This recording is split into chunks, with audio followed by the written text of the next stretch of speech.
The night was thick with an uneasy stillness as I prepared for what I hoped would be an ordinary movie night with friends. The plan was simple: a few horror films, some popcorn, and the usual banter to lighten the atmosphere. But tonight, there was a feeling I couldn't shake, a creeping sense of dread that settled in the back of my mind. It was late October, and the days had grown short and cold. The autumn air carried a biting chill as I walked to the old house where we were meeting.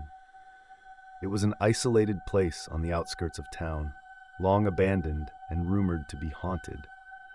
Perfect for a horror movie night, we thought, laughing off the legends as mere stories to spice up the evening. The house loomed ahead, a decaying relic of a bygone era, its windows dark and lifeless. As I approached, I saw the flicker of candlelight through a gap in the boarded-up windows. Inside, my friends Jason, Lisa, and Mark had already made themselves comfortable. They had set up a small generator for the TV and brought a collection of classic horror DVDs. The room was dim, illuminated only by the flickering candles and the glow from the TV. We started with an old black and white film, something about a haunted mansion. The tension in the room built as we watched, our jokes and comments gradually fading into silence. The shadows cast by the candles danced on the walls, giving the illusion that we were not alone. Halfway through the second movie, a loud bang echoed from upstairs, startling us all. Jason, always the brave one, laughed it off and suggested we investigate. Lisa and Mark were hesitant, but I felt a strange compulsion to follow. We grabbed a couple of flashlights and headed up the creaky staircase. The upper floor was a maze of dark, dusty rooms. We split up, each of us taking a different direction. The air was thick with neglect, and the floorboards groaned under our weight. As I wandered through the rooms, I felt a growing sense of unease, as if unseen eyes were watching me from the shadows. In one room, I found an old weathered diary lying on a broken chair. Its pages were yellowed with age, and the handwriting was barely legible. Curiosity got the better of me, and I began to read. The entries spoke of a family that once lived here, plagued by strange occurrences and unexplainable events. The final entry was a frantic scrawl describing the disappearance of the youngest child and the subsequent madness of the parents. A sudden scream shattered the silence, pulling me back to the present. I rushed out of the room and found Lisa standing in the hallway, her face pale and eyes wide with terror. She pointed to a door at the end of the hall, whispering about a figure she saw standing there, watching her. Jason and Mark joined us, and we cautiously approached the door. It led to the attic, a place none of us had ventured to yet. The door creaked open to reveal a narrow staircase leading up into darkness. With our flashlights in hand, we ascended, each step amplifying the pounding of my heart. The attic was a cavernous space filled with old furniture and forgotten relics. The air was stale and oppressive. As we explored, we found an old chest in the corner, partially covered by a tattered sheet. Jason, ever the thrill-seeker, opened it. Inside, we found an assortment of old toys and clothes, but what caught our attention was a small, intricately carved wooden box. Mark picked it up, and as he did, a chilling draft swept through the attic, extinguishing our candles and leaving us in the dark. Our flashlights flickered and died, plunging us into complete blackness. Panic set in as we scrambled to find our way back to the staircase. The darkness seemed to press in on us, and I could hear the others' labored breathing, mirroring my own fear. Suddenly, a whisper echoed through the attic, a voice that was not our own, calling out names in a language I couldn't understand. We finally stumbled down the stairs and back into the dim light of the main floor. Our faces were pale, and our hearts raced. We decided it was time to leave, but as we headed for the door, it slammed shut with a force that shook the house. The windows, too, were sealed, as if an invisible hand held them shut. Desperation took hold as we tried to find another way out. The air grew colder, and the whispering voices grew louder, closer. Shadows moved in the corners of our vision, and the feeling of being watched intensified. We huddled together in the living room, trying to keep our fear at bay. Then, the TV flickered to life, displaying static before resolving into the image of a little girl, her eyes hollow and black. She stood in what looked like the attic, her gaze piercing through the screen. She opened her mouth, but no sound came out. Instead, the whispering around us grew louder, deafening. Suddenly, the screen went black, and the lights came back on. The oppressive atmosphere lifted, and the door slowly creaked open. We didn't hesitate. We ran from the house, not stopping until we were far down the road, gasping for breath. We never spoke of that night again. The house was torn down a few months later, replaced by a nondescript office building. But sometimes late at night, I can still hear the whispers calling my name, reminding me of the darkness that lurks just beyond the edge of the light.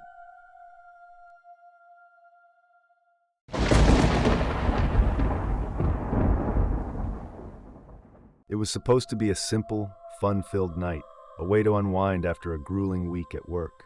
My friends and I had planned a movie night, something we did regularly to catch up and relax. This time, we chose to meet at Sarah's place, a quaint little house on the edge of town, surrounded by dense woods. It was isolated but cozy, perfect for a night of horror films. I arrived just as dusk was settling in, the sky a deep shade of blue with the last rays of sunlight barely piercing through the thick canopy of trees. The house stood silent, an inviting yet eerie presence in the gathering gloom. I knocked on the door, and Sarah greeted me with a warm smile, ushering me into the living room, where the others, Mike, Emma, and Chris, were already settled. The room was lit by a few dim lamps, casting long shadows that danced on the walls. The smell of popcorn filled the air, and an assortment of snacks lay scattered on the coffee table. We decided to start with an old favorite, a classic haunted house movie that had scared us all senseless when we were kids. As the opening credits rolled, I couldn't help but feel a slight unease, as if the shadows were watching us with unseen eyes.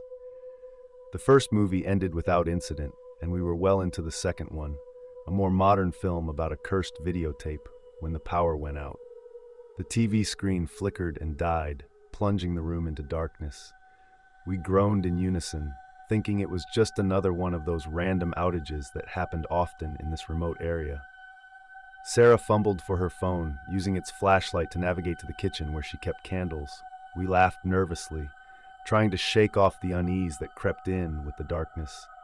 Soon, the living room was bathed in the warm, flickering glow of candlelight, casting eerie shadows on the walls. We decided to continue the movie night despite the power outage, switching to telling ghost stories. Mike, always the skeptic, started with a humorous tale, but as the stories went on, they grew darker, more sinister. Emma, usually the quietest of us, shared a story she had read online about a haunted forest where people went missing, never to be found. As she spoke, I couldn't shake the feeling that something was watching us from the darkness outside. The woods surrounding the house seemed to press closer, the trees whispering secrets in a language I couldn't understand. I brushed it off as my imagination running wild, but the feeling persisted. Suddenly, a loud thud echoed from the basement below, startling us all. We froze, staring at each other with wide eyes. Sarah's face paled, and she whispered that the basement door was always locked, and no one had been down there in years. Mike, ever the brave one, suggested we investigate, laughing it off as probably some animal that had somehow gotten in. Reluctantly, we agreed, grabbing a few more candles and a flashlight. The basement door creaked open, revealing a steep staircase descending into darkness. The air grew colder as we went down, the scent of damp earth and mildew growing stronger. At the bottom of the stairs, the flashlight's beam revealed an old, cluttered basement filled with forgotten furniture and boxes covered in dust. We split up, carefully navigating the cramped space. In the far corner, I found an old, rusted chest. Something about it drew me in, an inexplicable urge to open it despite the gnawing fear in my stomach.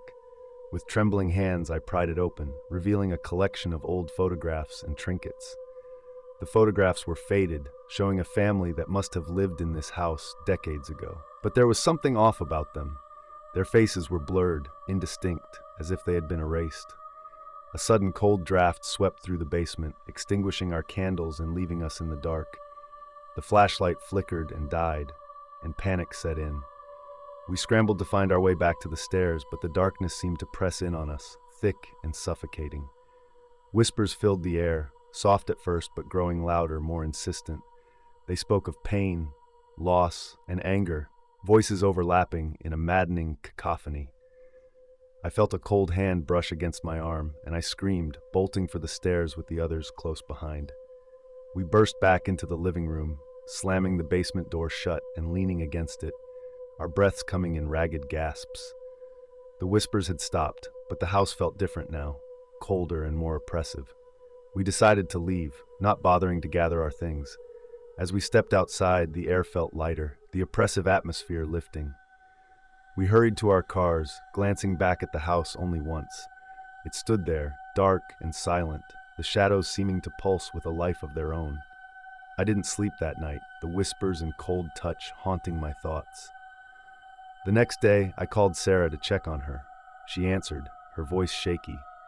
She told me that she had spent the night at a friend's place and had no intention of returning to the house. A few weeks later, the house was put up for sale. No one ever bought it. It stood empty, a silent sentinel on the edge of the woods, the whispers and shadows waiting for the next group of curious souls to disturb their restless slumber. And sometimes on cold, dark nights, I still hear those whispers, reminding me of the darkness that lurks just beyond the edge of the light.